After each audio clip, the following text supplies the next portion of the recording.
Bien, saludos, buenas tardes, bienvenidos a 360 grados. Un placer compartir la jornada de este día con todos ustedes.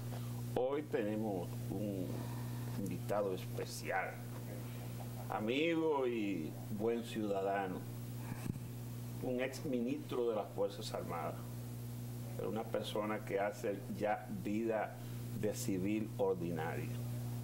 Aquí estamos con el almirante Sigfrido Páez Pérez. Bienvenido, general. Buenas tardes, almirante. Bueno, muchas gracias, don Freddy, Elías, por invitarme a su programa de 360 grados y a saludar a toda la teleaudiencia que cada día lo sigue a ustedes en este programa que marca la pauta de lo que es aspectos que tienen que ver mucho con la vida del dominicano. Así es.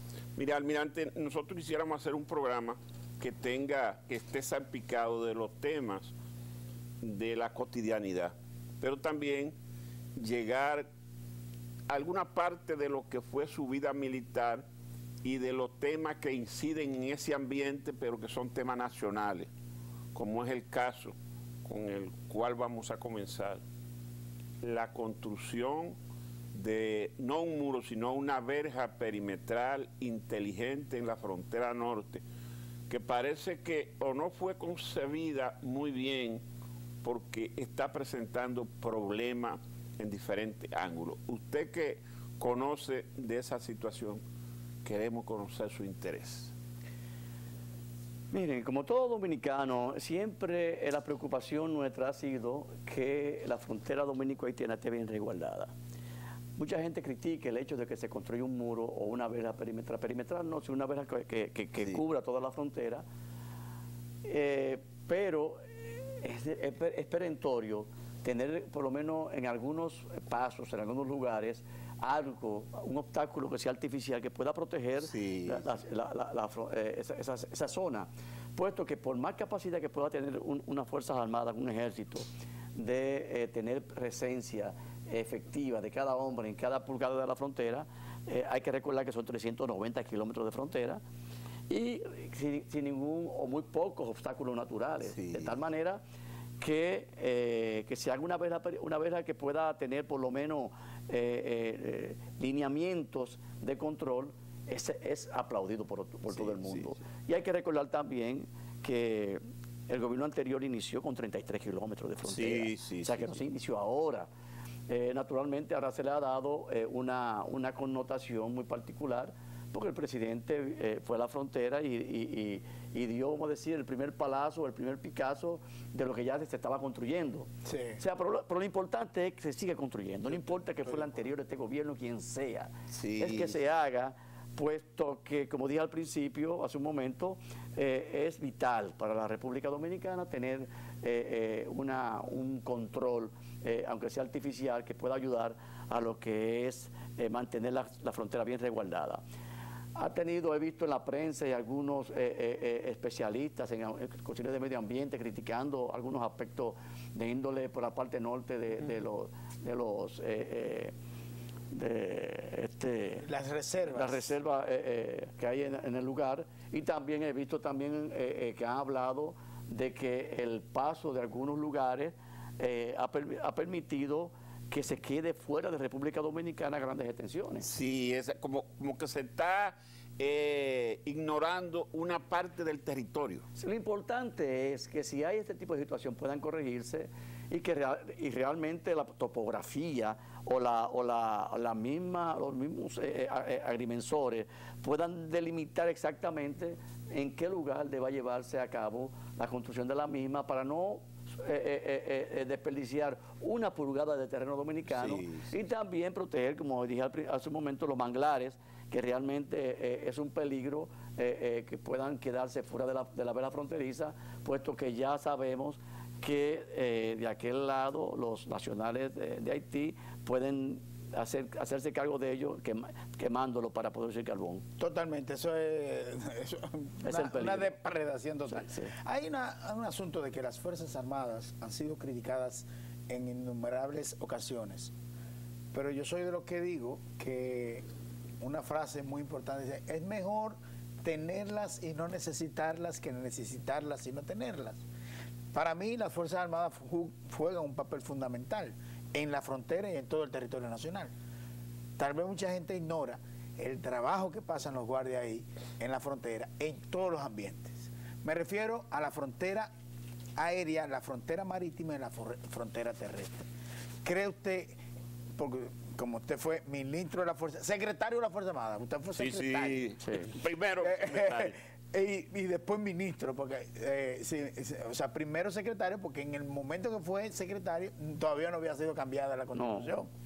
Y después ministro, y después director del DNI, ha tenido una experiencia. Secretario de las Fuerzas Armadas, ministro de las Fuerzas Armadas, ministro de Defensa. Y ministro de Defensa, exactamente. Entonces, en esa experiencia que usted ha tenido, ¿piensa que ha jugado el rol las Fuerzas Armadas? Mira, no porque pues sería un poco cómodo decir esto, pero tengo que decirlo. Claro. O sea, República Dominicana ha tenido en las Fuerzas Armadas un gran soporte para la supervivencia de la nación. Yo siempre he dicho que es muy cómodo cuestionar una Fuerza Armada frente a un país del cual nos independizamos y del cual, como he dicho en muchas ocasiones, es el país más pobre del hemisferio. Es el país donde el 60% de la población es indocumentada en su propio país.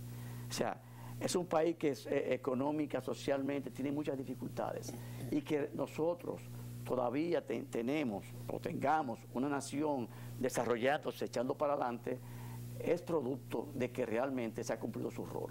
Sí. Y ponemos un ejemplo, si usted imagina a Haití pegado de manera fronteriza con Costa Rica, o con Cuba, o con Guatemala, o sea, es diferente. Sí, ahora, sí. La tenemos ahí, no podemos separarnos de ellos son nuestros vecinos, pero también es importante que ellos puedan salir de sus problemas por allá y nosotros tratar de solucionar nuestros problemas aquí. O sea, lo que quiero decir con esto es que gracias a Dios que hemos tenido unas Fuerzas Armadas históricamente que han cumplido con su rol en la misma para poder tener la supervivencia de nación. Pero no solamente en la frontera terrestre. Yo siempre he dicho que República Dominicana en los últimos 20 años se ha convertido en el país de más alto riesgo de las Américas. ¿Por qué? Porque tenemos esa frontera terrestre con Haití, pero también tenemos frontera marítima con la costa sur de América, con la costa norte de América del Sur, donde se produce toda la cocaína del mundo. La tenemos frente a frente a 2 o 3 horas en lancha rápida. O sea que es una doble amenaza. Totalmente, pero también tenemos frontera con Puerto Rico, sí, que desde el punto de vista migratorio es Estados Unidos.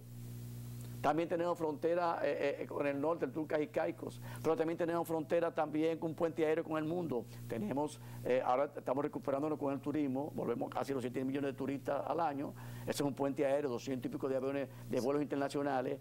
Eso es bueno para la economía dominicana, pero también tiene sus riesgos. Esos riesgos deben cumplirlo las Fuerzas Armadas.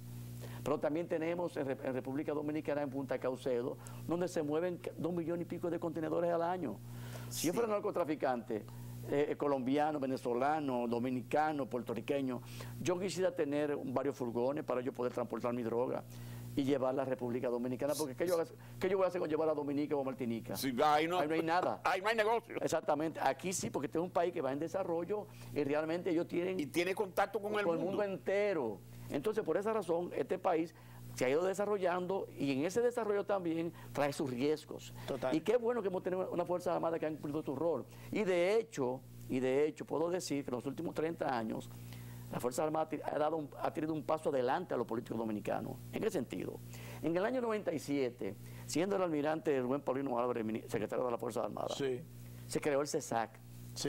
Cuerpo Especializado de Seguridad Aeroportuaria. Hay que recordar que en los años 80, don Freddy, que somos casi de la misma edad, él es un poquito más joven, en los años 70 y 80 el contrabando en los aeropuertos de mercancía era altísimo. Y de hecho, aquellos que eran contrabandistas de alto nivel le decían los maruceros, porque era haciendo referencia a esos barcos japoneses, el Space Maru, Japan Maru, que eran inmensos. Entonces, imagínense ustedes con ese nivel de contrabando que estuviésemos ahora con la droga en República Dominicana. O sea, que cumplió su rol el aspecto del CESAC, la creación del CESAC, que es un mix, vamos a decirle así, un atrevimiento doctrina que hizo la Fuerza Armada de combinar la parte de defensa con parte de seguridad interna y crear estos cuerpos especializados, tanto en ese caso en los aeropuertos, que después en el año 2000 con el presidente Hipólito Mejía se creó el CECEP en los puertos. Pero ya estaba el CEFRON. No, el CEFRON se creó en el 2006 siendo yo secretario. Sí, haciendo una analogía, llevando ese mismo criterio a la frontera. Y yo recuerdo que a raíz del CEFRON, en la creación del CEFRON, fue traumático casi crearlo por el hecho de que había mucha resistencia. No, y hubo incluso oposición de la policía en un momento. Sí, de todo el mundo, y de hecho hasta de organismos internacionales. Sí. Entonces se entendió en su momento cuando decidimos hacerlo, y tenemos un CEFRON que ha cumplido su rol. Exacto. O sea, pero cabalmente. Y eso ha llevado a que República Dominicana tenga en la actualidad una Fuerza Armada diversificada que puedan orientarse a tomar roles en diferentes aspectos del desarrollo nacional que antes no lo cumplía. Y por esa razón es que hemos visto que República Dominicana en los últimos 20 o 30 años ha tenido ese desarrollo. O sea, no solamente por el hecho de que hay inversión extranjera, de que los empresarios están... No, es que ha habido también un sostenimiento por parte de la Fuerza Armada a poder cubrir esa parte de seguridad que aspira todo el mundo. Una generación de ideas formidables. Totalmente. A propósito que usted menciona el CEPC, el CESA, el CEFRON, mire, general, tengo una inquietud con ese tipo de cuerpos que han ayudado tanto a cubrir esa parte que tiene que ver con la seguridad nacional. Sin embargo, tenemos una institución, un ministerio, que tiene un cuerpo que se llama SEMPA, Servicio Nacional de Protección Ambiental, que no llena su rol como lo llena, por ejemplo, el CESAP, el CECEP, como lo lleva el Cuerpo Especializado de Seguridad del Metro, que es Medio Ambiente, el Ministerio de Medio Ambiente. Tiene ese SEMPA, pero no hace el trabajo que debe de hacer. Y las quejas son innúmeras. ¿Usted no cree que cabría bien darle la vuelta a ese cuerpo que hay, convertirlo en un cuerpo de seguridad ambiental? Sí, entiendo que sí. Ya República Dominicana o la sociedad dominicana ha hecho conciencia de lo que es el medio ambiente. Sí, entonces, como tal, ya ese servicio dado por la Fuerza Armada debería convertirse en un cuerpo especializado para tener no solamente más recursos, sino también mucho más personal, así como también... Y equipos, una cobertura a nivel nacional y más en las zonas protegidas de República Dominicana, para que podamos tener garantía de que no van a ser afectadas esas zonas. Ya la sociedad dominicana ha entendido, y los mismos niños actualmente están creando conciencia desde muy pequeños de que el medio ambiente es la garantía de tener una vida mucho más sana o mucho más llevadera en el futuro. Ahí está en el CEMPA, está Ambiorix Cepeda, creo que es. Sí. Ese hijo suyo, ese es de la gente de... General, ¿cómo podría dársele la vuelta a eso? ¿Vía Congreso o vía de la creación del Ministerio de Defensa? No, el Ministerio de Defensa se puede conseguir con un decreto del presidente de la República. El cuerpo especializado. Sí, porque hay que recordar que la misma ley orgánica del año del 2013 estableció los cuerpos especializados como dependencia de las Fuerzas Armadas para cumplir roles especiales. Que usted tuvo que ver muchísimo con esa reforma de la ley de la Fuerza Armada. Porque es una ley que... Recuerdo que usted hizo un seminario. Sí, claro, varios seminarios se hicieron para poder lograr esta ley actual que tenemos de la Fuerza Armada. Usted también fue director general de Migración. Sí. Y yo me acuerdo. Y me tocó ser director de Migración en el momento del terremoto. Sí, en el año 2010. Sí, la parte dura de una migración masiva. Entonces, ¿qué pasa? Que hay una situación. Yo recuerdo que primero se aprobó una ley, la ley general de migración. Creo que cuando usted estaba ya se había aprobado, ¿verdad? Ya estaba aprobada. Ya estaba aprobada. Faltaba el reglamento. Lo que faltaba era el reglamento para la aplicación. Y yo recuerdo, en una entrevista que yo le hice siendo director general de migración, yo no sé si usted se acuerda, que yo le hice la siguiente pregunta. Yo le dije, ven que acá, esos muchachos que andan pidiendo, que lo traen, que se nota que fue que lo trajeron, son bandas especializadas para traer niños a pedir en las calles, haitianos. ¿Y qué van a hacer con esos niños? Y usted me dijo, en esa ocasión, los organismos internacionales vigilan a esos niños y uno no puede deportar a esos niños y irse para Haití, sino tiene que coger UNICEF, tiene que cogerlo con ANI primero, y hay una protección para esos niños. Yo siempre he dicho que la posición más difícil que me ha tocado a mí tener ha sido director de migración. Sí. Porque es una institución que tiene no solamente cumplir un rol para defender o para proteger la República Dominicana de una migración ilegal, sino también ser muy delicado en el aspecto de poder ejecutar su ley por el hecho de que desde el punto de vista moral, vamos a llamar entre comillas, sí. Los organismos internacionales a veces son injustos con República Dominicana respecto a esa problemática, y cualquier situación que tú puedas hacer como director de migración puede sacudir esos cimientos de esas instituciones internacionales y señalar a la República Dominicana como violatoria de los derechos humanos. Yo recuerdo que en ese tiempo se hizo un operativo, y en ese momento era encargado de ese departamento el vicealmirante Albuquerque, que está preso. Félix Albuquerque. Hicimos un operativo en el cual se agarraron cerca de 70 niños en una locación por la parte de Santo Domingo Oeste. Y que evidentemente era tráfico. Claro, era tráfico, eso no había duda. Incluso, ¿usted sabe por qué? Un tráfico doble, porque lo ponían a trabajar pidiendo. Sí, exactamente. Claro. Exactamente. Entonces, ¿sabe por qué le hago referencia a eso? Porque precisamente ahora hubo un proyecto que definitivamente el gobierno tuvo que sacarlo por la presión de la población, los medios de comunicación, que fue sobre tráfico de personas o trata de personas. Sí. Pero eso no es una ley nueva, o sea, es una reforma. La ley existe. La ley existe. Entonces, evidentemente que ese proyecto de ley, habían algunas cosas, unos ítems que parecían que lesionarían. Disfrazado. Exactamente. Entonces, pero es necesaria esa ley de trata de personas. Bueno, como tú acabas de decir, tenemos una. O sea, lo que habrá que ver en qué aspectos esa ley que está actual tiene falla para poder adecuar a una que sea más eficiente. Pero el hecho de que esta nueva ley que se introdujo en diciembre pasado tenía sus puntos, vamos a decirle así, que trajo cuestionamiento por parte de la sociedad dominicana, que entendía que habían disfrazado un apoyo, si se quiere, a esa migración haitiana.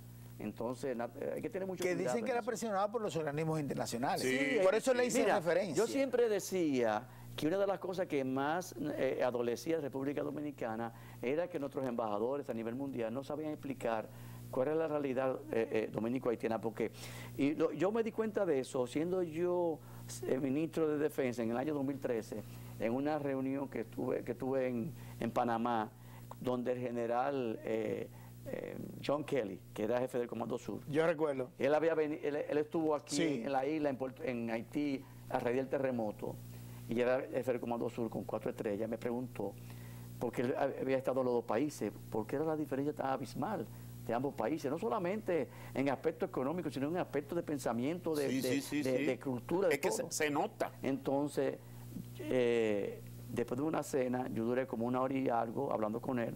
Le narré todo lo que fue el proceso que se dio en la isla a raíz del mismo descubrimiento en el siglo XVI, XVII, XVIII, XIX, hasta nuestro día. Y él me dijo algo, me dijo, almirante, yo tengo asesores del Caribe, asesores de Haití, asesores políticos de República Dominicana. Había hecho esa pregunta 50 veces y no la entendía. Por fin la entiendo. O sea, lo que quiero decir con esto, que es bueno que nuestros embajadores, nuestros representantes puedan explicarle, porque te voy a poner un ejemplo. Sí. A raíz del terremoto en el 2010, si yo soy un francés o soy un alemán o un noruego, que estoy en mi casa y veo que hay un terremoto en una isla del Caribe, donde hay una población que ha muerto cientos de miles o una cantidad altísima, y entro y veo que en esa isla comparten 2 países la misma, y en el cual hay un país que se independizó en el 1804 y otro en el 1844. Sí. Yo, desde el punto de vista cronológico, entiendo que los dominicanos son los intrusos en la isla. Totalmente. Sí, sí, hay que explicarlo. Hay que explicarlo. Que preparar un discurso claro, para dar esa respuesta. Totalmente. No, y que nos independizamos de los haitianos. O sea, para cualquier noruego, alemán, francés, español, pueden entender de que realmente somos intrusos. Ahora, si usted le explica que cuando llegó el primer africano de lo que sería Haití, llegó en el siglo XVII, al final, ya entonces entenderíamos, porque los primeros negros llegaron aquí en el siglo XV. Sí, o sea, pero en el siglo XVI, en el 1515, 1516. Y ya la isla estaba habitada. No, y cuando llegó el primer negro de lo que sería Haití, teníamos 170 años teniendo negros aquí. Sí. De hecho, el primer negro que llegó aquí fue un negro que se llamaba Juan Garrido. Sí. Juan Garrido. Sí. Juan Garrido. Sí. Que vino con Hernán Cortés. Sí, sí. Que fue un negro liberto que había luchado con la corona para liberar a Granada de los musulmanes. Y hay que decir además, almirante, que el problema de la isla viene del año 1605-1606, sí, cuando la devastación hacia Osorio. Es el Helmen. Es el Helmen. Pero donde se marcó la situación de que venía la división de la isla fue en 1655, cuando aquí se repele el ataque de Penn y Venables, William Penn y Robert Venables. William Penn, el papá de ese cuaquero que fundó Pensilvania. Exactamente. O sea, que vino aquí, que fue rechazada por los criollos a esos ingleses, y que en ese momento, en esa época, en 1652, 53, 54, se mandaban las cincuentenas, que eran unidades de jinetes, que iban y sacaban los bucaneros de la isla de la Tortuga, los sacaban, pero a raíz de la invasión de Penn y Venables no se pudo mandar a nadie, porque había que defender la ciudad de Santo Domingo. Sí, totalmente. Y ahí se afianzaron ellos en esos meses, y pudieron entonces en Francia, se creó una compañía de las Indias Occidentales, en el cual le dieron fuerza legal a esa gente ahí. Sí, sí, exactamente. Se reagruparon. Y a raíz de esa situación, ocuparon la parte occidental. Entonces, no, y que después concomitantemente España pierde la guerra de Francia en Europa, y tiene que reconocerle a España todas las posesiones que tiene Francia en el mundo entero, incluyendo la parte occidental de la isla de Santo Domingo. Sí. Ahí comenzó ya... En el Tratado de Basilea. No, se fue después. Ahí comenzó la desgracia. Ahí comienza porque la isla el tema entera, fronterizo. Fuéramos dominicanos la isla entera. Lo que pasa es, almirante, que muchos... Y eso hay que decirlo. Totalmente. Porque eso no es una cuestión mal dicha. Como usted dice, preparar al cuerpo diplomático para que sepa defender la posición dominicana. Claro, ¿no? Y la historia dominicana. Esa es el kit del asunto, es la historia. Claro, que se entienda. La historia, que la gente no conoce su propia historia. Exactamente. Y una de las cosas que hay una frase muy fundamental que dice que el que no conoce su propia historia está condenado a repetirla. Vamos a hacer una pausa comercial.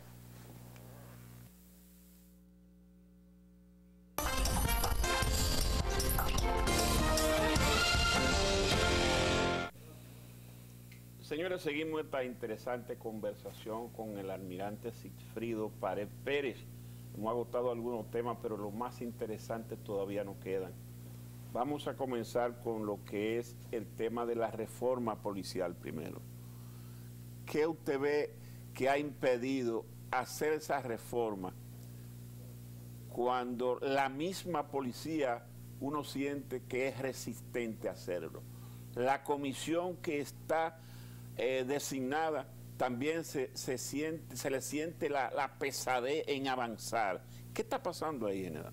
Mira, la policía es un tema muy complejo en República Dominicana, porque hay que recordar que la policía tiene su historia. Sí. Y hay que recordar también que la policía en los años 60, 70, eran 5.000 hombres.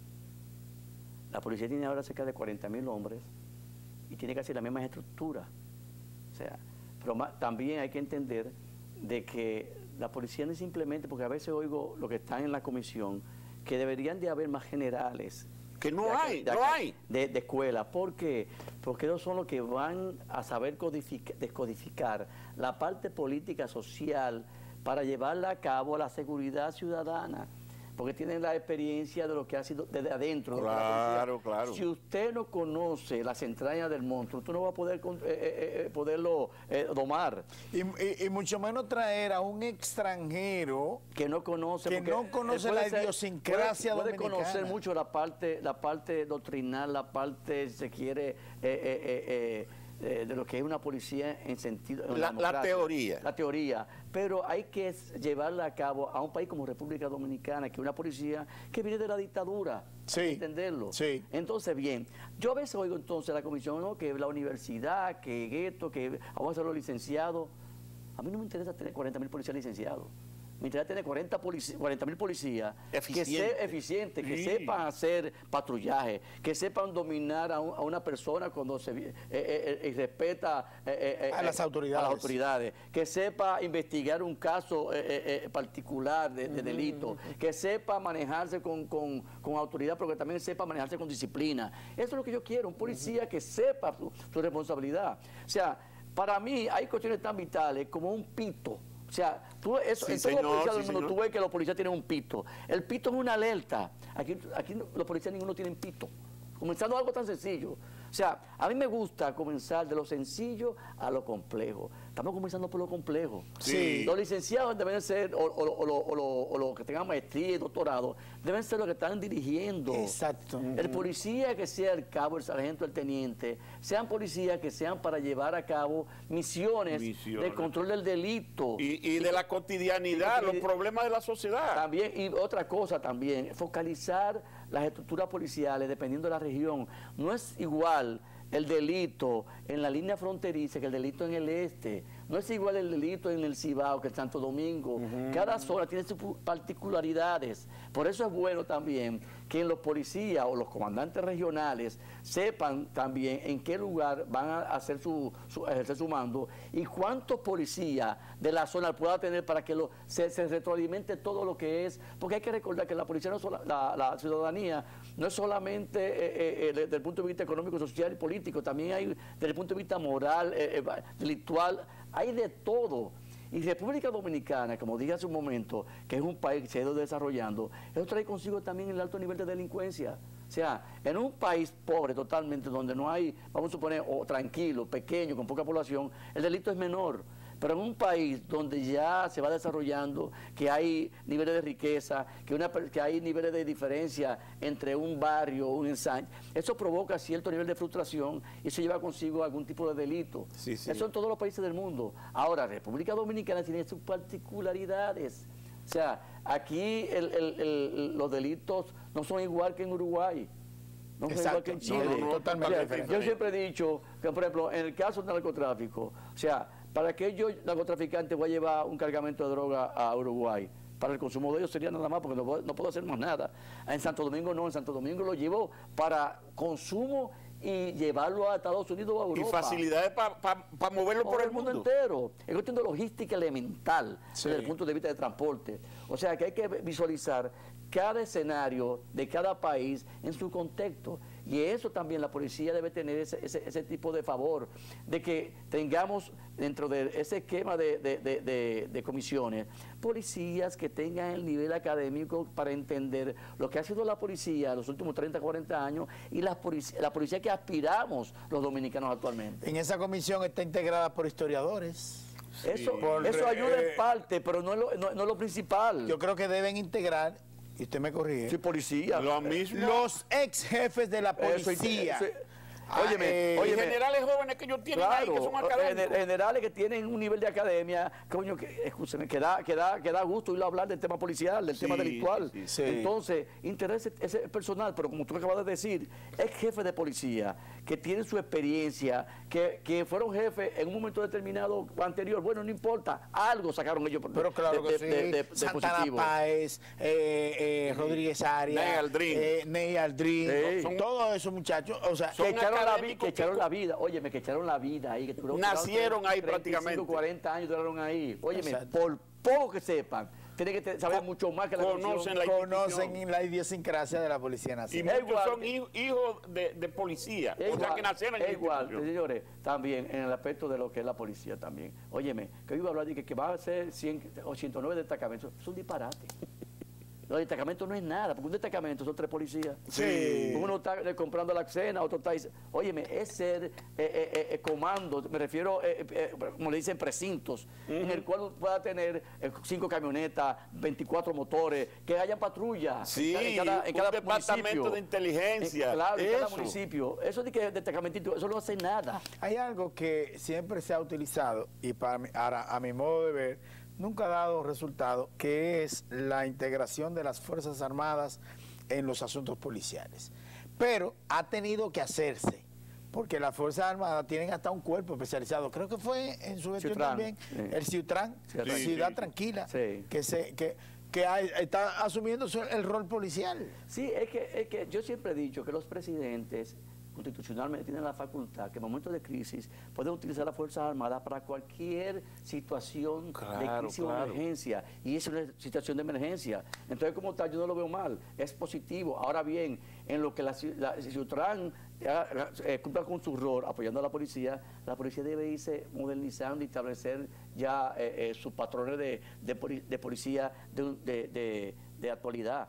Sí. De lo que ha pasado con la Policía Nacional solamente se ha cambiado el nombre. Otra cosa también que es importante. El nombre del jefe. Sí. Claro. Otra cosa que es vital. Tenemos un Ministerio de Interior y de Policía, que es jefe de todos los síndicos y es jefe de todos los gobernadores.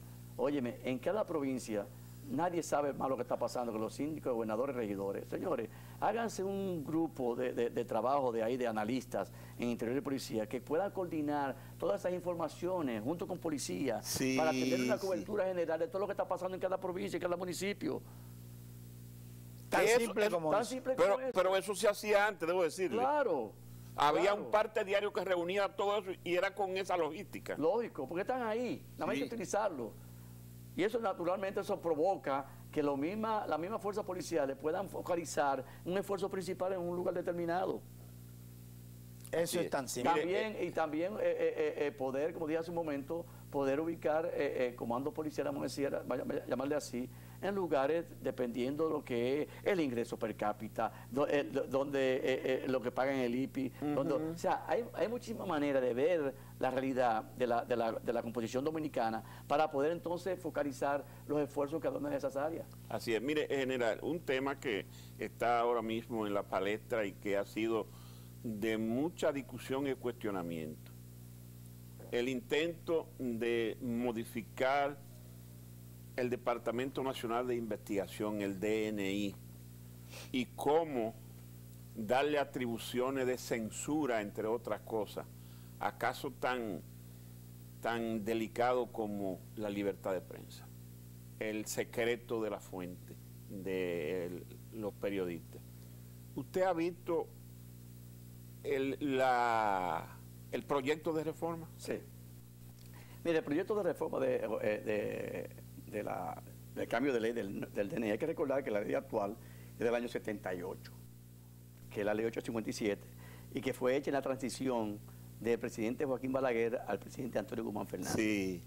Esa ley lo que hizo principalmente fue pasar el DNI a las Fuerzas Armadas. Para tener que era directamente del Ejecutivo. Exactamente. ¿Qué sucede? Que por esa situación y nosotros previendo de que para modificar la ley del DNI y la ley orgánica de las Fuerzas Armadas había que establecer la ley de seguridad y defensa, que no se ha conocido todavía como sombrilla, fue que en el año 2013, cuando se modificó la ley orgánica de las Fuerzas Armadas, sacamos el DNI de la ley de las Fuerzas Armadas, la ley orgánica, y por esa razón el presidente Abinader pudo nombrar a Luis Soto, a un civil. Sí. Porque anteriormente no podía nombrarse un civil por el hecho de que, como pertenecía a la Fuerza Armada, tenía que ser un guardia o pensionado o retirado. Pues bien, o sea, esta ley, este proyecto de ley venía trabajándose hace varios años. O sea, lo que pasa es que, como te dije hace un momento, estábamos esperando que se conociera la ley de seguridad y defensa y el sistema de inteligencia. Bueno, pero lo importante es que ellos están tratando de convertirlo en ley. Eso es importante, yo lo veo positivo, por el hecho de que el DNI actual no se parece en nada al DNI del año 78. El DNI actual tiene una estructura mucho más compleja, porque hay que recordar que los delitos y el crimen organizado ha cambiado radicalmente. y los principales delitos internacionales que son tráfico de droga, tráfico de armas, tráfico de personas, trata de personas, o sea, todos se dan en las fronteras, todos. Entonces, una preocupación de los gobiernos, tratar de modernizar su organismo de inteligencia para poder tener una estrategia de seguridad nacional que esté acorde con esas aspiraciones. Entonces, es vital que modificara la ley y que realmente el departamento cambiara dirección. Eso estaba contemplado, Dirección Nacional de Inteligencia. Ahora, como don Freire acaba de decir, hay algunos aspectos de la ley que yo no comparto.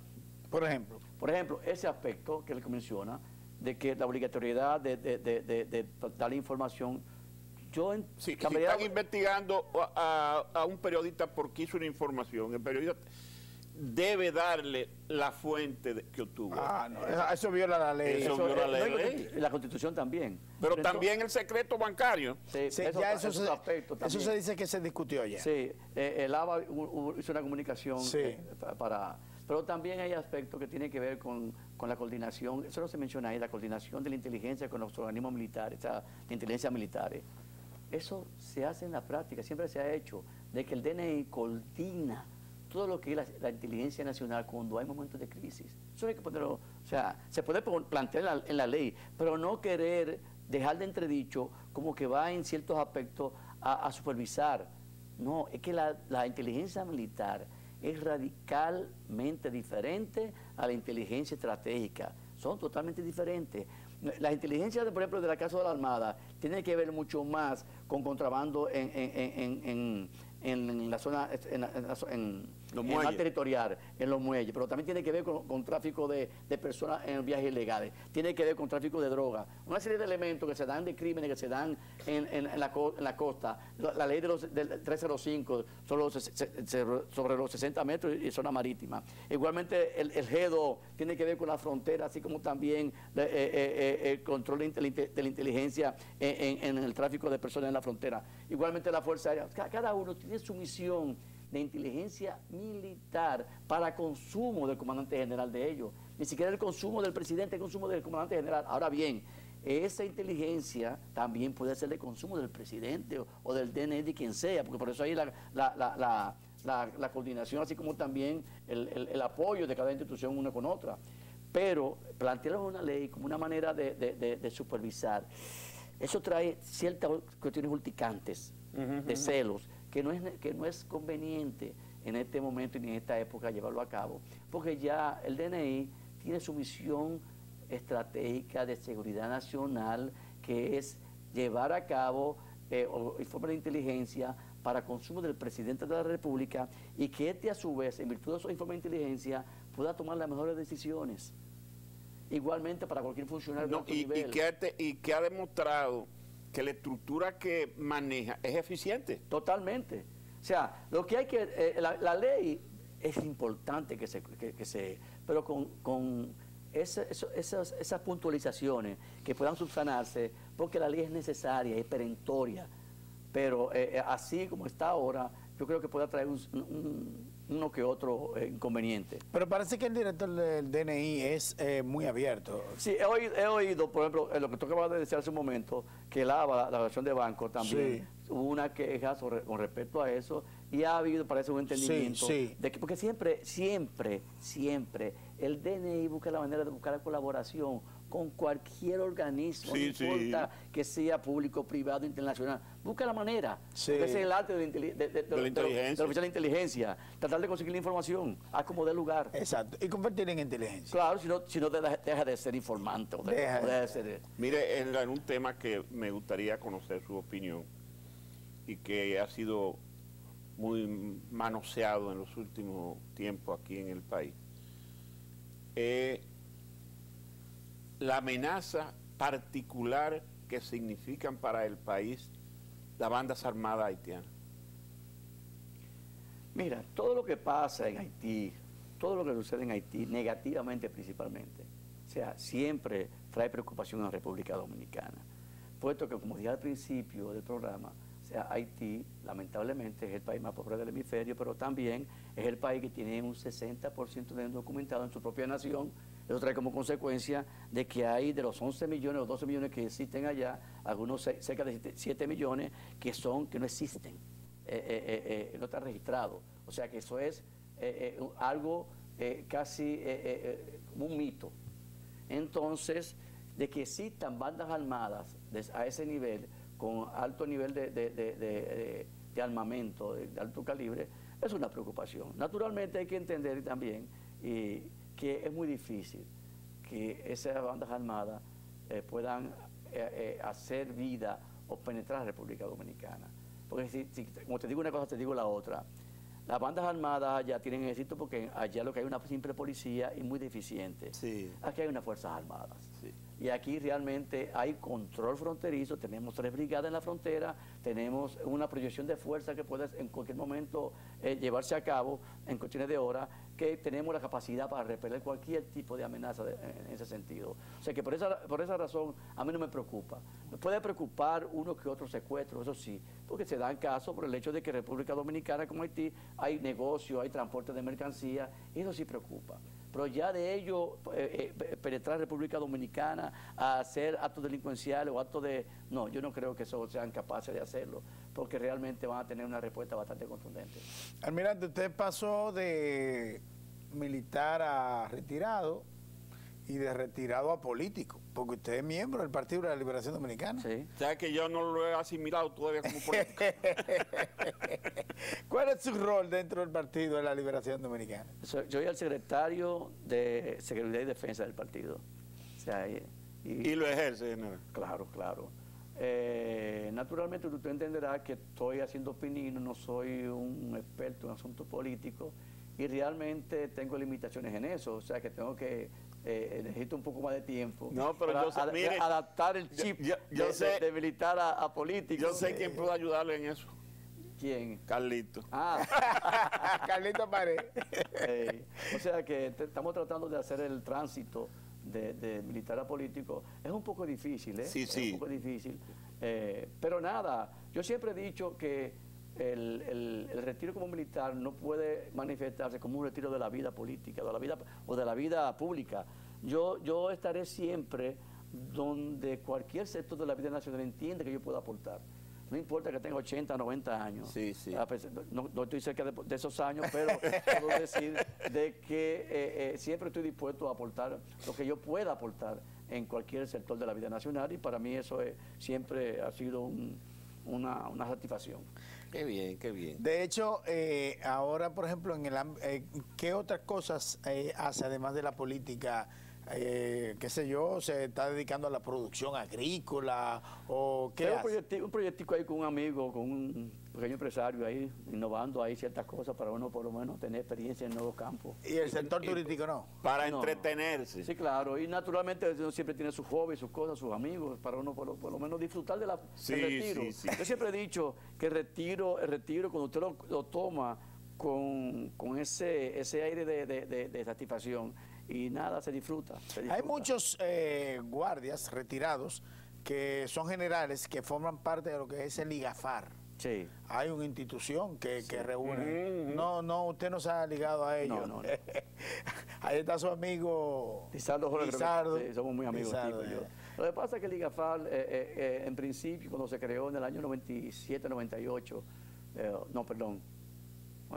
algo 2000, algo así se creó, tenía una concepción de índole de generales que ejercieron el mando, así como también como general, y que tenía la experiencia de poder tener la palabra cuando en un momento determinado las Fuerzas Armadas no pueden hablar, tener la voz cantante, de poder auxiliar a las Fuerzas Armadas. Después se mispolitizó y entonces ya eso trae como consecuencia de que militares quieran tener algún tipo de contacto con ellos y eso naturalmente desvirtúa lo que fue el origen de la creación del mismo. Porque cuando se inició aportó muchísimo. Pero el almirante cabe más fácil en un grupo que hay de intelectuales y pensadores, libres pensadores, ex militares, el grupo Delta. El Delta. Sí. Bueno, yo ahí tampoco. No, yo realmente, los militares que están retirados juntos, porque somos amigos, nos reunimos para compartir, no para hacer mesa de pensamiento. A usted lo que le gusta es el golf. El golf, sí, lo disfruto. Se entretiene más. Qué bien, qué bien. Almirante. Mire, y otra cosa que yo me imagino que usted sabe hacer y debe estar haciendo, navegar deportivamente. ¿Tú supieras que no? No. Muy poco he navegado después. Lo que pasa es que es muy raro, un almirante retirado, es muy raro que se dedique a navegar mucho. Es muy raro, no muy común, no. Ni a pescar, ni nada. Yo pescaba con un amigo mío, pero dejé, no me gusta mucho la pesca, ¿no? Pero es muy raro.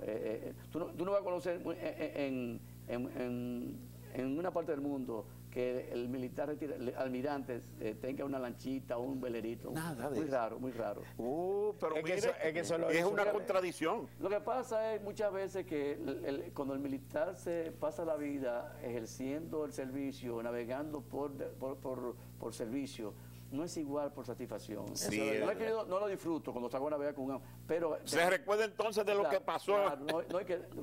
Yo siempre he dicho que me gusta navegar con un amigo que tenga una lancha. Sí, pero para que tiene una lancha, el que es militar, el que ha navegado, sabe lo que cuesta tener eso. Sí, Entonces es un dolor de cabeza. Por esa razón es bueno tener un amigo que tenga lancha.